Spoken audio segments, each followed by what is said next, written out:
Well, the last chapter was transitioning to the just ecological society, and this one is living in it, which will be wonderful when we get to do that. And hopefully, what you've learned so far this term will help you understand why we'd like to live in a just ecological society, how we can do it, and how we could create that reality.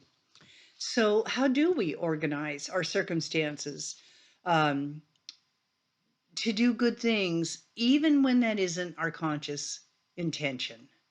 Remember that normal environmentalism, right? So, because it seems very difficult, because we all use electricity, even solar power has its costs, as the book points out.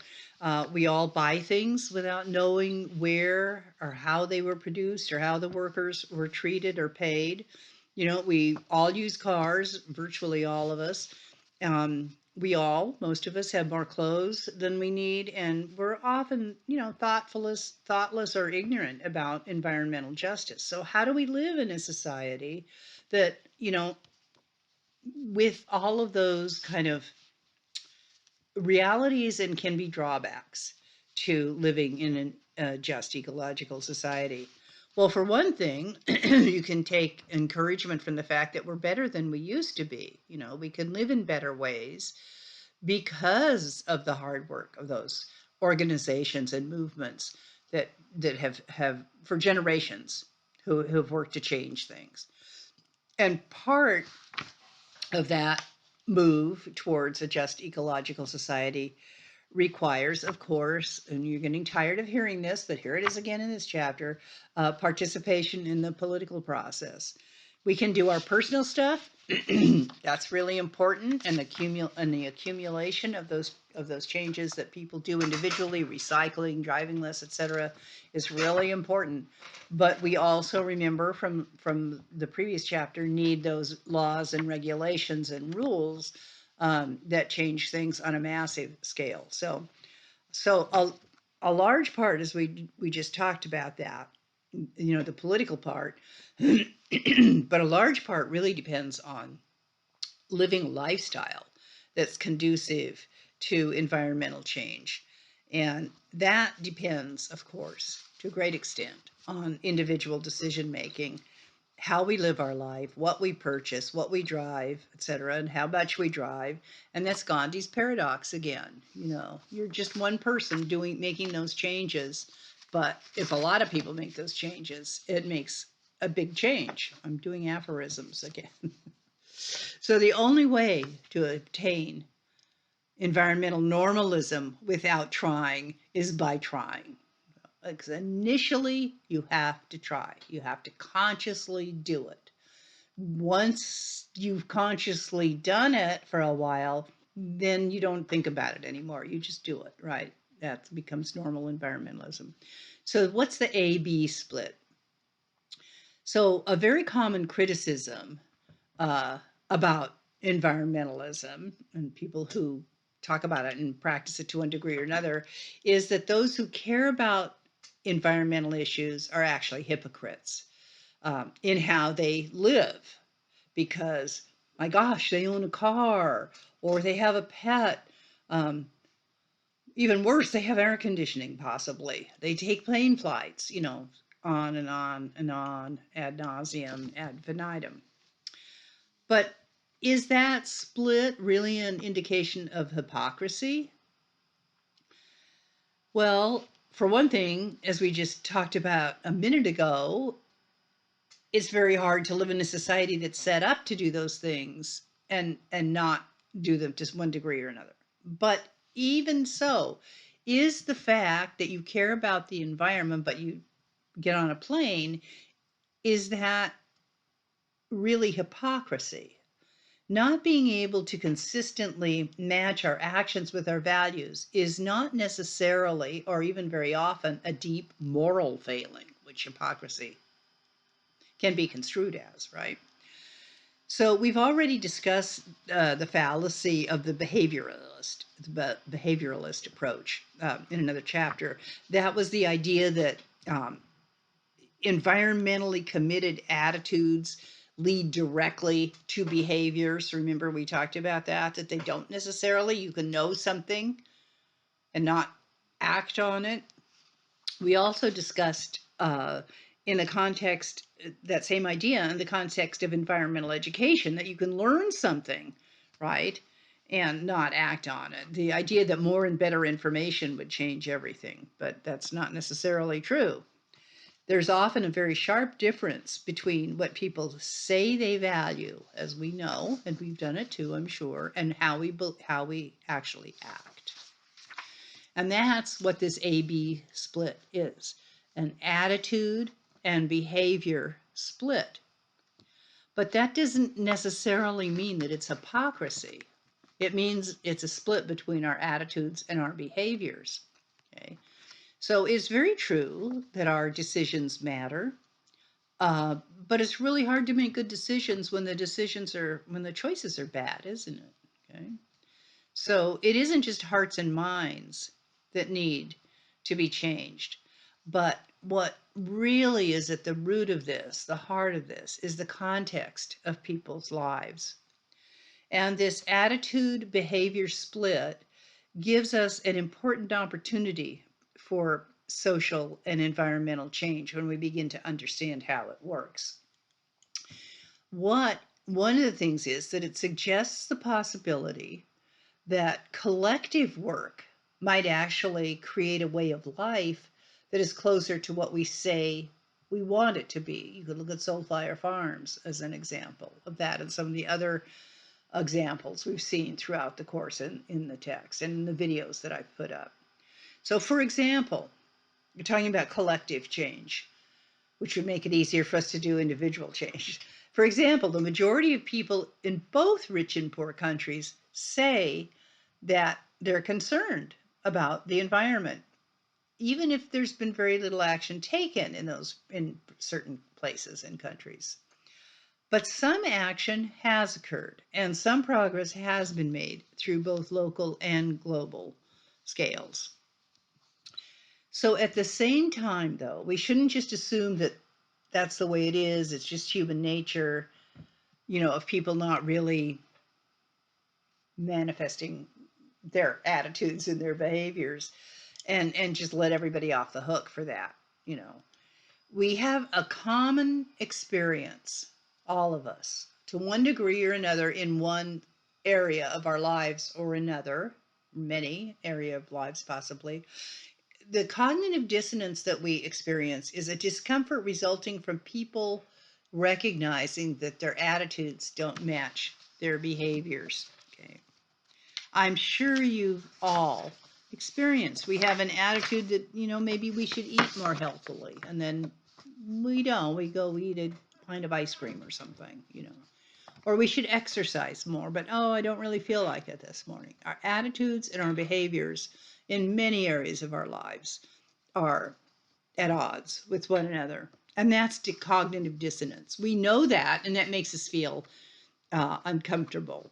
So that cognitive dissonance is, what happens is, for people, it can become so uncomfortable that what you do is you change your attitude to match your behavior. Well, ice cream isn't so bad. I just read an article that, we all need, the calcium in it or whatever. And, exercise isn't all that great. You can injure yourself. You get the point, you change your attitude so that it fits your behaviors, so that you don't feel that pang of guilt or hypocrisy from the dissonance between the two. Most of the time we do that unconsciously, and or in an intellectually sloppy way, like those examples I just gave you. So it's very hard to maintain a conscious sense of the attitude and behavior split, because it's the kind of thing that strikes at the very core of our identity, of our sense of who we are. That we know that there's something, I hate to use the word wrong, but it's certainly uncomfortable to have this split between our attitude and how we actually act. We don't usually resist, we usually do resist very strongly if somebody points out those inconsistencies. The walking your talk, that walking your talk is an example of having consistent behaviors and attitudes, right? If you don't walk your talk, then your attitudes are one thing, but the way you're walking is not what you're saying you're going to do or what you believe. So maybe our resistance to that stuff being pointed out to us reflects something good in a way, which means we don't like it when we see in ourselves that our attitudes and our behaviors don't agree. So usually we respond defensively if someone calls us on it, but sometimes we might try and make an effort, kind of surreptitiously, not announcing that we're making an effort. Okay, but we try, let's say, an environmental behavior, you know, without, you know, rooting it about that we're doing so, right? We might start trying to bring our own shopping bags and remember them, right? Remember to bring them, okay? We might try recycling something. We might try driving less. There are things that not a lot of people are going to notice. We're not talking about it. We're just trying them out. Okay? So, in other words, we make a genuine effort sometimes to adjust our actions to our beliefs. But then we find ourselves often running into a brick wall of social structure. And, because you not only have your own individual stuff to deal with, you have the structure of the whole society to deal with. So individual action can become frustrating or be frustrating because it's difficult to reorganize your own personal, social, and ecological life on your own. It can be very difficult. So we often feel like we need to resolve that attitude and behavioral split, especially when we think that our social power and status are on the line. Okay. That's when you're likely to change your attitudes rather than your behaviors. Okay. For instance, the socially elite and advantaged typically show lower levels of environmental concern. So when it would be very hard to be a very wealthy person to say, I'm really concerned with the environment and buy, one of those multi-million dollar yachts or live in a 25,000 square foot mansion. So you change your attitudes to fit your behaviors. Um, so, and social power and status are often the things that make us do that. Okay. So if attitudes threaten our self-worth, who you are, how others see you, and it's a lot easier to change attitudes than it is to change behaviors. Okay. I have a friend who just bought a new vehicle, and they work in an environment where it's kind of a guy thing where they work. I don't want to identify it too clearly, but it's mostly men. It's men who do, hard physical work, et cetera, et cetera. And this friend of mine just bought a new pickup, and I, was hoping we had been talking about this, that he would buy a hybrid or an electric vehicle or something. No, he didn't. Even though we had long discussions about it and he thought he might, whatever. And I realized actually preparing for this lecture that, it's an attitude and behavior thing. And when it affects, it really affects your self-worth and how others see you and treat you. If you change a behavior that other people might make fun of or say, you're just a green, whatever, then you may just change your attitude. Because that attitude behavior split isn't cognitive, right? It's not intellectual, it's social. That's a very important point. So social problems need social solutions. We know that, especially if you've taken 206 social problems. And environmental social problems need environmental social solutions. So, one of the main reasons that people have difficulty in resolving their attitudes with their behaviors is that the social constitution of daily life makes it extremely difficult. Okay? We don't have complete choice because there are so many material constraints that limit what we can do and influence what we are likely to do. For instance, Eugene is the nearest place from Coos Bay, North Bend to recycle certain computer elements of computers. Well, that's a 4-hour round trip. Gas costs a fortune now, etc., etc. Our basement is filled with old computer parts and printers and, you know, screens and all of that stuff till we get over there. The social constitution of life here doesn't make it easy to recycle certain things. So that's an example. So the answer is to change the circumstances, of course.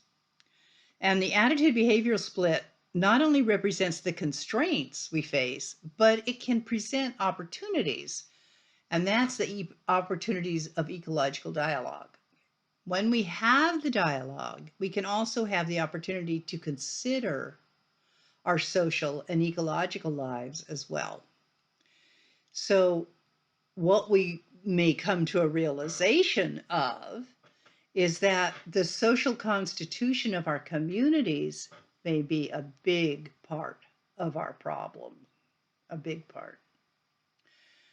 But that can also be a big part of the solution because we can work collectively to create new social structures and new influences that shape our lives together. So social structures can be good things as well as limiting ones. It really depends on what they are.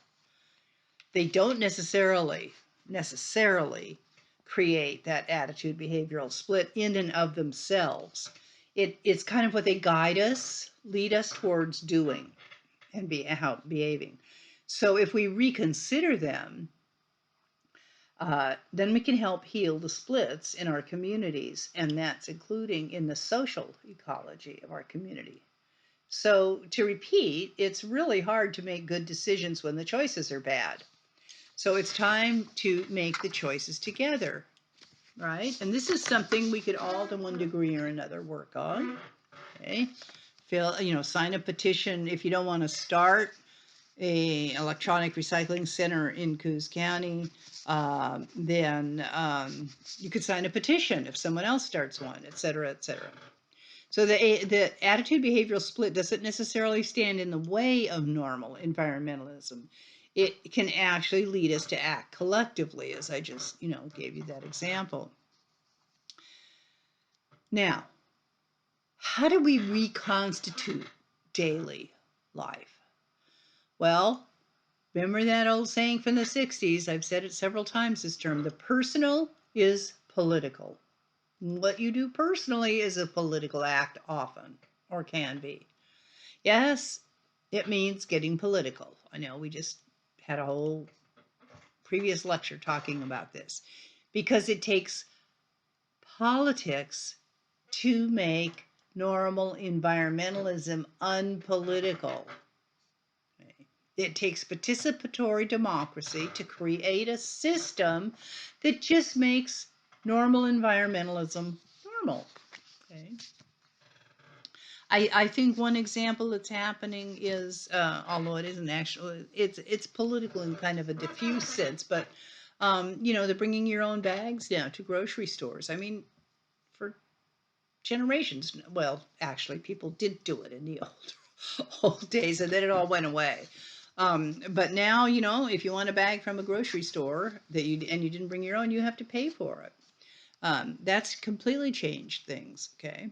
So the bottom-up dialogue's not only about participatory governance, it's about governance of all organizations that pattern our lives. That's the example I was just giving you of the grocery stores and the bags. It's businesses, nonprofits, churches, clubs, households, individual households.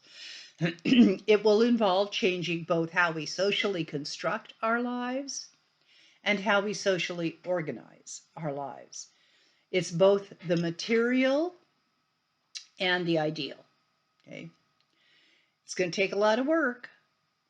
So it takes less work if it's a joint effort, if we do it together. Because in a democracy, that's how we do it. That's how we do our politics, okay? It also means realizing that we're all in, to one degree or another, in a way, we're both bottom and top. And the example they give you here is Sartre's definition of hell, which is, of course, hell is other people, was his famous statement. And what that means is that all our actions are interactions. Sartre didn't want to have a lot of interactions with other people. That's why hell is other people. Well, you can't really avoid hell that much in that context, right? All of our actions are interactions, once again, unless we're completely alone and isolated. So what any of us does has some sort of consequences for others. That is such an important point to understand. Remember the individualism we talked about in the last chapter? That's one of the major downsides of individualism. There's no recognition that what we do have consequences for others. And so if we figure that out, if we get that, we can also reconstitute each other's lives for the better. And I want to move this beyond human life, as we've talked about so much. A just ecological society includes everyone, right? Everything. So I want to talk about pop-off can tops. I think I mentioned this at one point early on. Okay, how what we do has some sort of consequences for others. Poor little birds find those pop off round tops of cans on the ground, and they're sparkly, and they wonder what they are, and they start pecking at them with their beaks, and their beaks get stuck in them, and then they die because they can't eat, they can't get it off, they can't open their beaks in certain cases.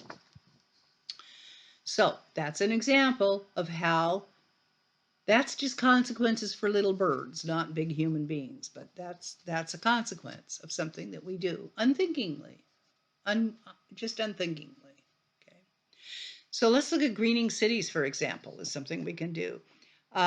Redesigning cities, and that's happening now a lot. And there's huge tree planting efforts in cities, mostly because of climate change. Because if you plant a bunch of trees, you're mitigating the heat that is created, painting roofs white, those types of things. But greening cities is really important, and having more public transportation systems, investing in infrastructure, for people-powered movement like bikes and that type of thing, which include bike paths, overhead pedestrian crossings, so that people don't get, that's where so many people are injured and killed, is in pedestrian crossings.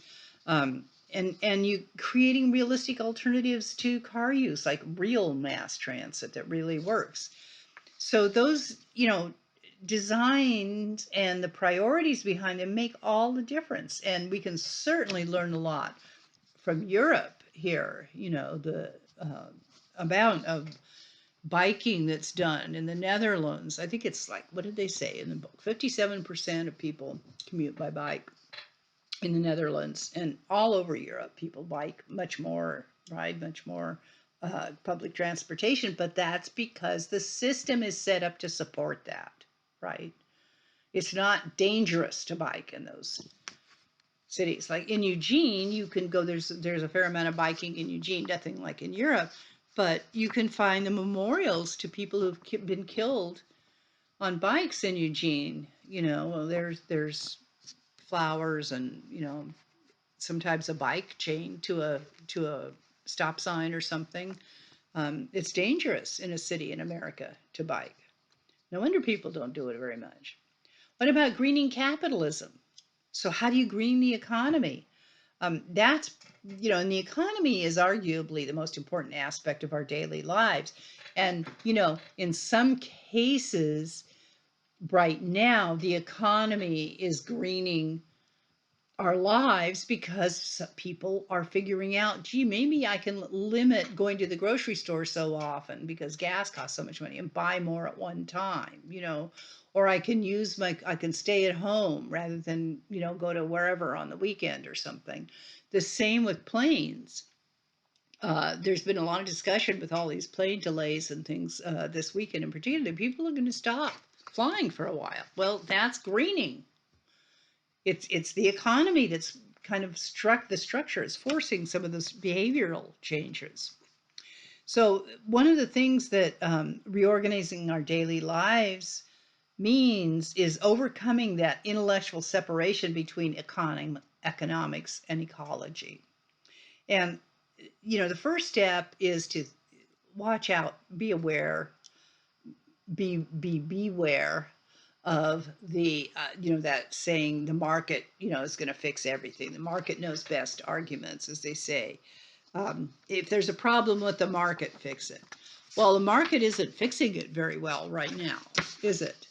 And that's why interest rates have had to be increased, because the market wasn't taking care of it. It took the Fed to come in and raise interest rates. Well, we don't like that either, right?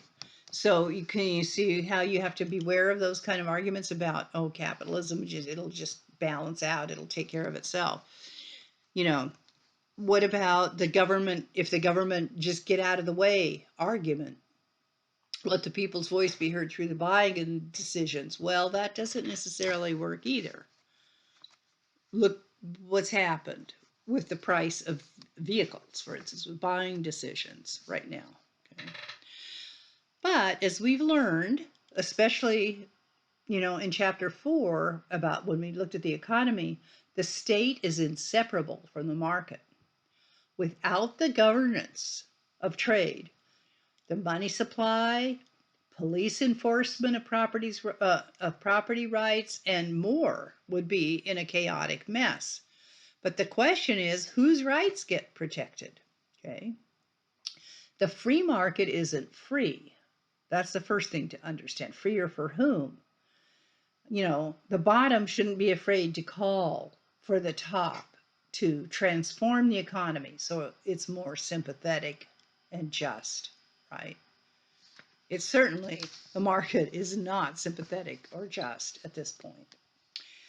And the relationship of the market to the state, the economy to the state, is an unavoidable part of the dialogue between the bottom and the top. There's always going to be that relationship between the economy and the state.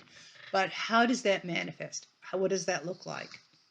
So there are some changes that are most crucial to bringing about normal environmentalism, and they are the structure. Structure them so that they support positive externalities of ecology. So structure the rules and laws so that they structure the economy so that it supports those things. For example, the Dutch and the Germans finding that the easiest, cheapest way to get, to work is by foot or on their bikes, right? We just talked about that. That's because it's structured so that it's the cheapest and easiest. We can do that too, in many, not in all environments, but certainly in big cities. Okay? So what about capitalism's structural need for growth? Right? We hear that all the time. Due to the wage price gap and the treadmill of production that we learned about in chapter 4. Well, smart growth is one option. Smart growth in real estate, it's a term applied to real estate, where the basic idea is to, not just reject growth outright, but to think about what smart growth looks like so that you can actually use the powers of development, the power of developing an area to grow out of sprawl, urban sprawl. And you can reshape how you build houses, like building up, not out, for example. Having an ethos of smaller homes rather than giant McMansions, those types of things. You can change tax systems, which is very controversial, as you might imagine, because it means we all have to pay a little bit more, which might be a way to reduce usage of certain things if we have to pay more for it. You know, people in Europe have been paying $5 for gas. I went to Italy and I don't know, it was the early 2000s, and gas was, the equivalent of $5 a gallon then, okay, in Italy. Why? Because they want to discourage people from using so much gas, and they want the gas usage, if you choose to use it and spend it much, to actually reflect the hidden costs of gasoline, air pollution, et cetera, et cetera. So that's changing tax systems. So green taxes, which makes the price of goods reflect their true cost, right? Okay. So Finland, for example, has a carbon tax. Britain has a landfill tax. Other large cities have what's called a congestion tax, and New York City is planning on doing that, which means you bring a vehicle into the city, you have to pay a tax on bringing that, a fee on bringing a big honking vehicle into New York City, where there's a ton of public transportation. Okay? You can do it if you want, you just have to pay for it. So the problem, as I said before, with green taxes is that, especially in America, they're extremely controversial. They can really be a disaster in terms of, people being very hostile to them. And because taxes are one of the most hotly contested of any issue, especially in the United States. So another approach to this, how we make this live in this society of a just ecological society, is what's called industrial ecology. So what you do is then you treat that mindset, that shift, is to treat industry as part of an ecological system as opposed to a means of dominating them. So you begin to recognize industry is one part of a whole system, not just a plant you plunk down to, make pesticides and pour poison into the air. And a key principle of that is regarding pollution as a sign of inefficiency in industry. Can you see how the attitude changed there? Okay, it's closing the loop. It's called of actually seeing that industry is part of an ecological system, not separate from it.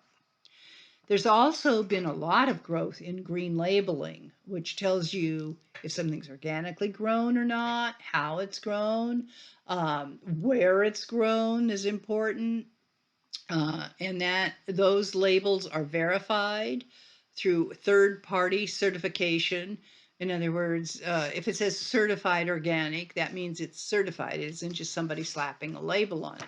Now, you can go to a farmer's market and ask the farmer personally if it's organic, and I've done this many times, if it doesn't state that it is or that it's certified, and they will tell you that they don't have their certification yet or whatever, but they don't use any herbicides or pesticides. That's up to you to trust them, but generally I think that that's true. If someone's interested in organic farming, they're going to get certified, okay? So those are all really important. That didn't exist years ago. There were no certifications for green anything years ago. What about green alternatives to economic growth? Well, there's certainly more collective forms of property that are happening. Working Assets Group is an example of that. That's an ethical investment fund where the CEO, Peter Barnes, the founder of it, says, quote, "Capitalism as we know it over rewards people who own private property. It's a system flaw, not a personal flaw." Now, part of Working Assets is a long distance phone company, which now is called Credo. It used to be called Working Assets, and that's the phone company I use. So the money that I pay for my long distance service goes to green political activities, contributions to things, and then they send me notifications about petitions that need to be signed, et cetera, et cetera. So that's one of the ways that the economic system can help. Patagonia, the outdoor clothing manufacturer, uses all green, greenly grown materials, cottons and things in their clothing. There are another solution to land trusts, for the conservation of land and community land trusts. What they do is hold land for the benefit of a community to provide affordable access to land and housing. I just heard about one happening in Portland. It's actually an old building that's now a community trust that will be low-income housing when they fix it up. So there's cooperatives and nonprofits or other alternatives. Bi-Mart is owned by the employees. It's not a co-op, it's owned by the employees. Coosehead Food Store here is a true cooperative. I've been a member for years and years and years. Anybody can be a member. Coos Grange Supply, when it was here, was a cooperative. A lot of Grange stores are, because they were started by farmers as cooperatives years ago. So another idea is by an economic sociologist, from an economic sociologist named Jules Shore. And this is a great one. It's called the 80% solution. Most of us work way too much, and we work more hours than any other country on earth. In much of Europe, France, and Germany, and certainly the Scandinavian countries, it's a 30 to 35-hour work week. Everybody has a fully paid 5 to 6 week vacation a year, even if you're working part-time, including the first year you work. We were in, I told you, I think in France it's illegal to call someone on their cell phones when they're on vacation for work purposes.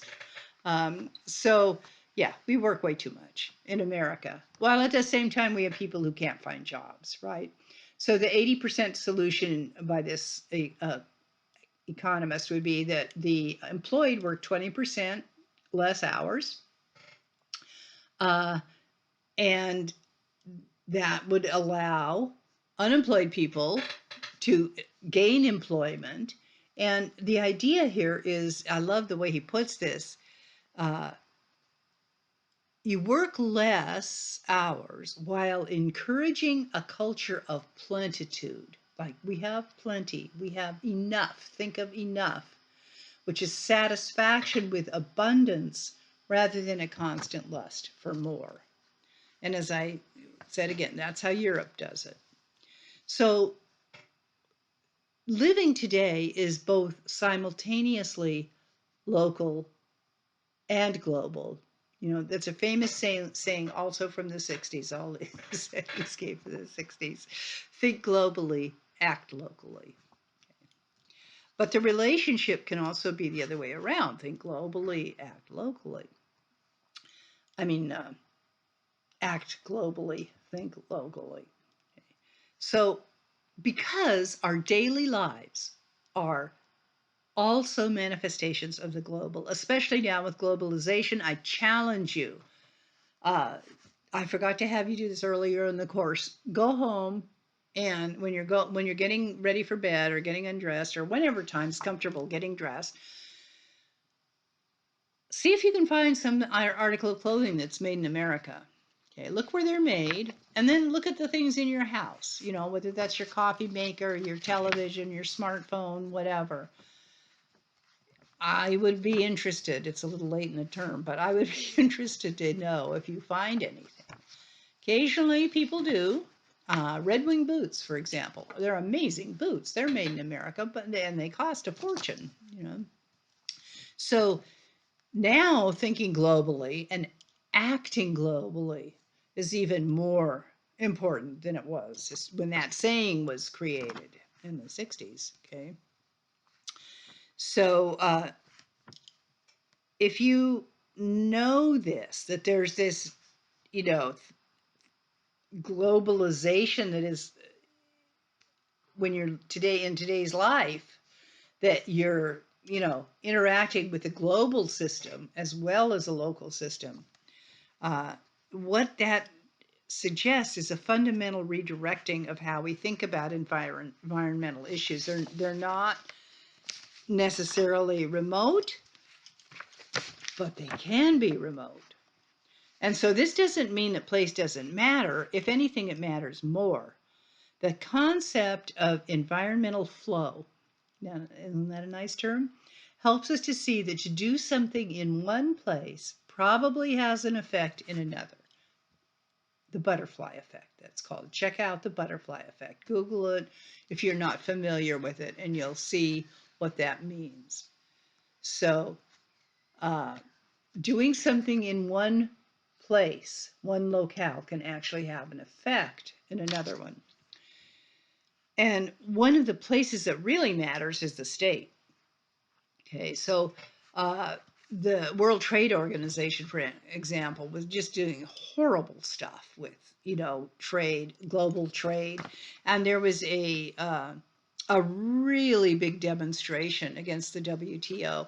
There's a film, you just had too much to watch this week, but it's called Showdown in Seattle. Those of you who are interested, Google it. It's an amazing film about the huge demonstrations that happened in Seattle against the WTO when they were having their international meeting in Seattle, and it was called Teamsters and Turtles, because you wouldn't think of Teamsters as necessarily being environmentalists. But they were there because they knew how these trade laws were affecting them. And then the Turtles were the environmentalists, and they joined up, these people with usually not having common interests joined up in the showdown in Seattle. It got kind of violent and wild, but the film is amazing to watch about that confrontation. So the key is we live in an international world now, and it's not a non-national one. We still have our nations. There's a very important distinction there. And the concept of environmental flow doesn't ask us to abandon the boundaries of nationhood, but simply to recognize the connections across boundaries. Now, opting out to opting in, there's a good one. So there's examples of what are called transition towns, which create alternative currencies. They talk about Bristol Point, in England, and Madison Hours in Madison, Wisconsin. Bristol Point, there are towns, and you can Google this and find out where they are and what they are, that create their own currency. So you don't use dollars, whether that's actual, cash or credit cards or whatever. You use the currency of the town, and that way it's to pay for things and that stays in the town that way. And then the Madison Hours is an exchange of labor that there's a labor bank. And so, I'll babysit your kid if you mow my lawn. You figure out what each is worth, and you do it fairly. And so that's happening in quite a few transition towns as well. Opting out just means I'm out of here. And that was the biggest example of that. I think we're going to have another big one, was the Back to the Land movement in the early 1970s. It's how I wound up living in the country, certainly, from having grown up in the city in Los Angeles for years, lived in New York City, San Francisco, Seattle, all those places. And I wound up in Coos County on a piece of land, because in the 70s, we all realized that things were going to hell in a handbasket. It got scary in many ways with the shootings at Kent State of students, and the gassing of students with tear gas and things from planes in the University of California, Berkeley. And a lot of us said, we're going to go live on the land, grow our own food, et cetera, et cetera. So that's what opting out is. There are a couple of videos I put up about, the Soulflower Farm isn't one there's another farm there that's doing that. Dancing Rabbit Farm. The farm in Tennessee, if you want to check that out, has been there since the late 60s in Tennessee, and it's an amazing cooperative farm. So that's what opting out is, back to the land, intentional communities, that type of thing. It's important to recognize that it does take a degree of privilege to do those things, to resist and protest openly, to say I'm going to the country, and all of that type of thing, to say take this job and shove it, etc. It does take a degree of privilege, and to resist in any way. And there are so many people that don't have the economic ability or whatever, the cultural knowledge to do those things.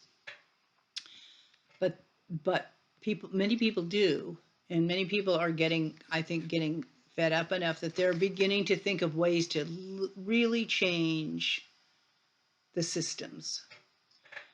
How do we reconstruct ourselves? This section is called reconstructing ourselves now, individually. There's so many ways that we can achieve normal environmentalism, which we've seen. We just did some examples of that. So we not only can do it, but we have to do it, because it's not normal as of now. For the vast majority of people, normal environmentalism isn't normal. It's not something that people think about. So, as we've discussed too, the system is set up to not make it that easy. We're not likely to do it ourselves unless we have personally and collectively committed to change. So that's a big one. There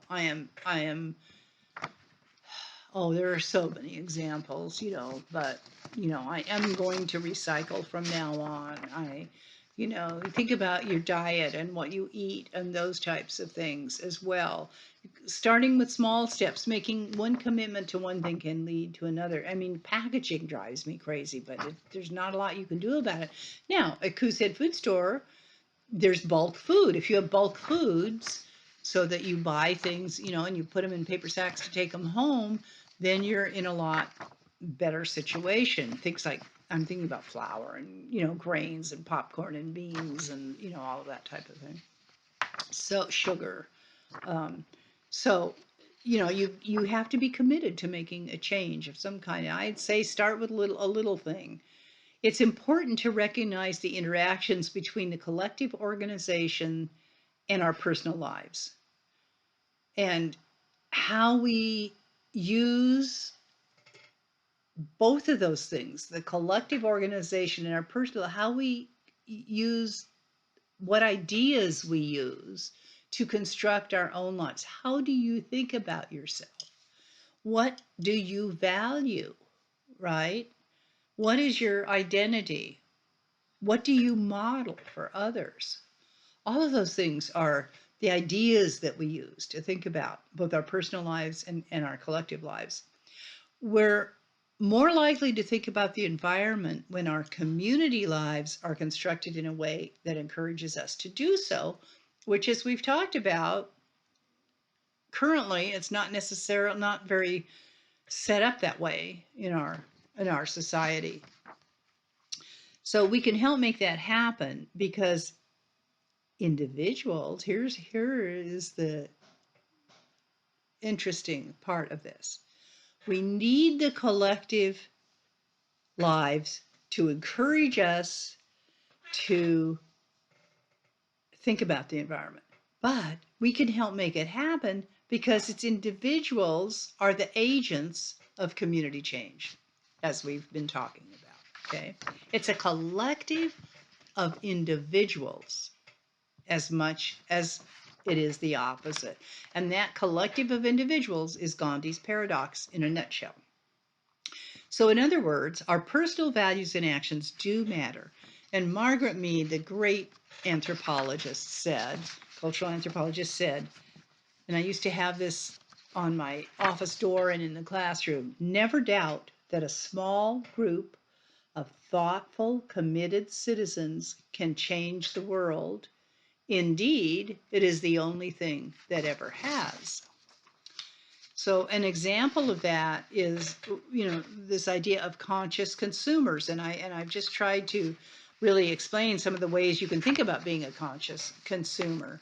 Um, so, and as of 2020, 88% of the people in the United States say that they try to live in environmentally conscious ways, some or all or part of the time. So if that's true, I kind of doubt that statistic, but if it's true, then we can, if we're already on that wavelength of thinking about this and trying to live environmentally, then how we consume is one of the most easy ways for us to begin to actually enact that thought, right? As of 2017, for instance, the US recycles 35% of solid waste, which is up from 25% in 1995. Now, Germany and other European countries are way ahead of us, but you could see that it increased some. So all of those things add up. They add up not only materially, but socially and politically. And that provides the grassroots support at the bottom for changes at the top. So the point is that the idea of community is the idea of justice, and it's an ethic of mutual aid, right?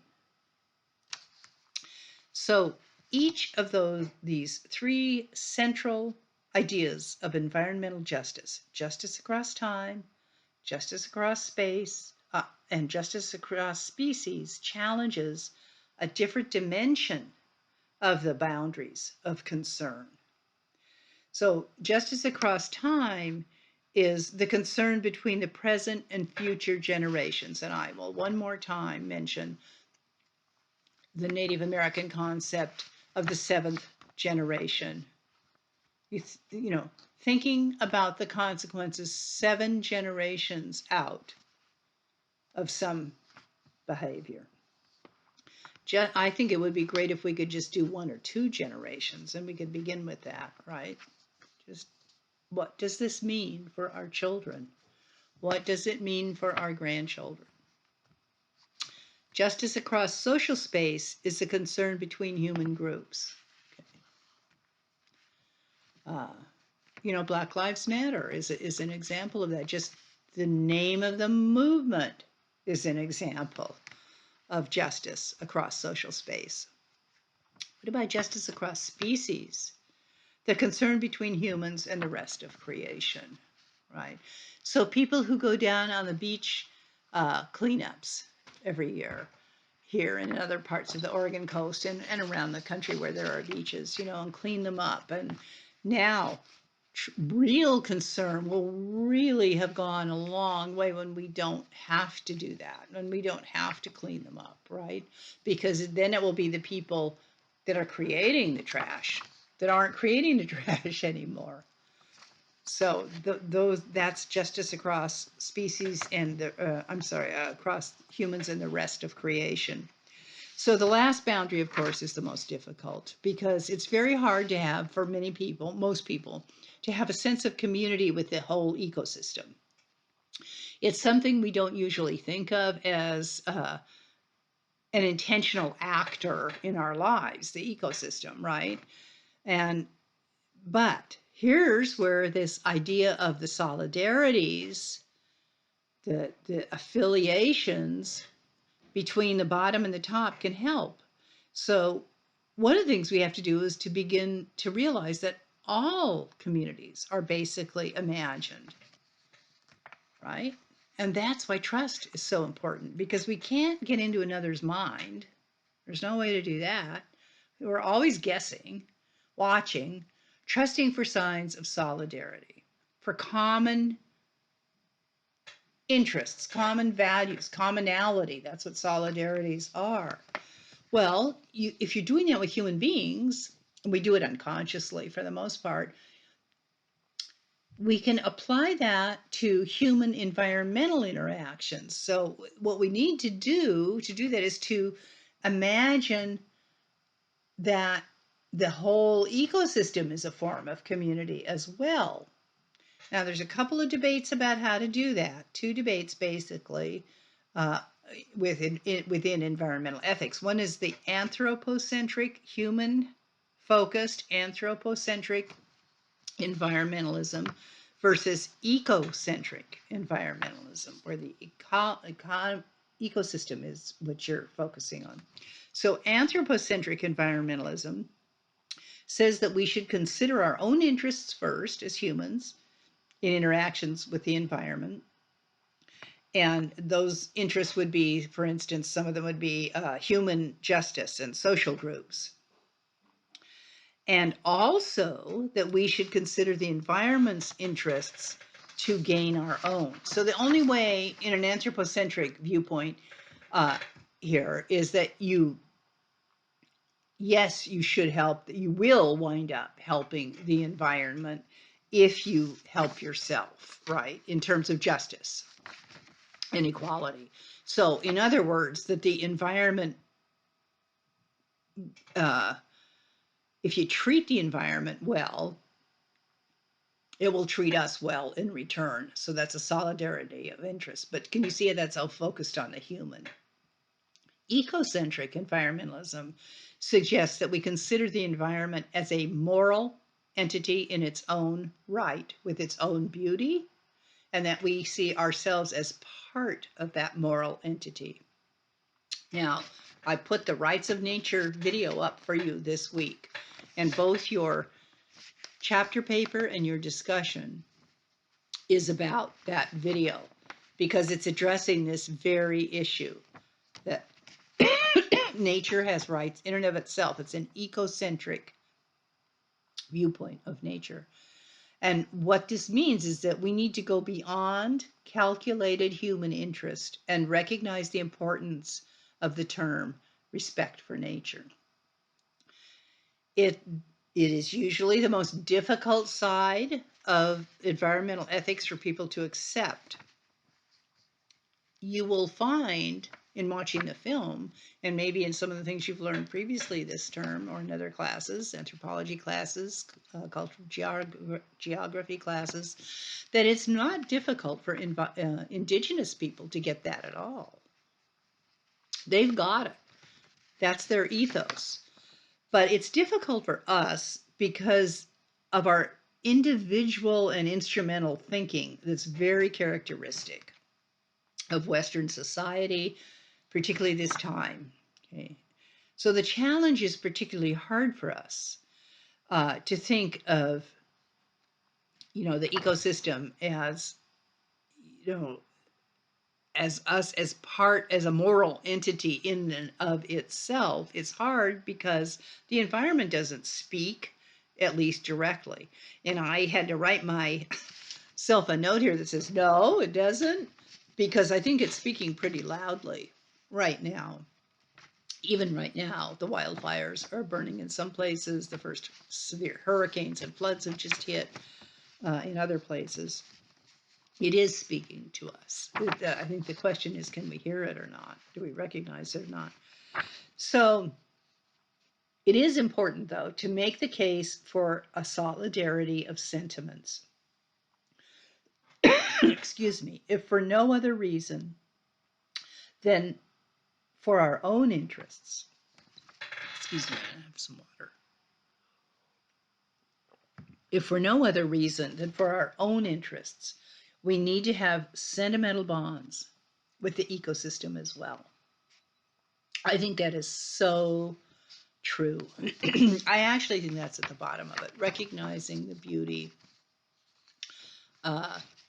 recognizing what it provides us.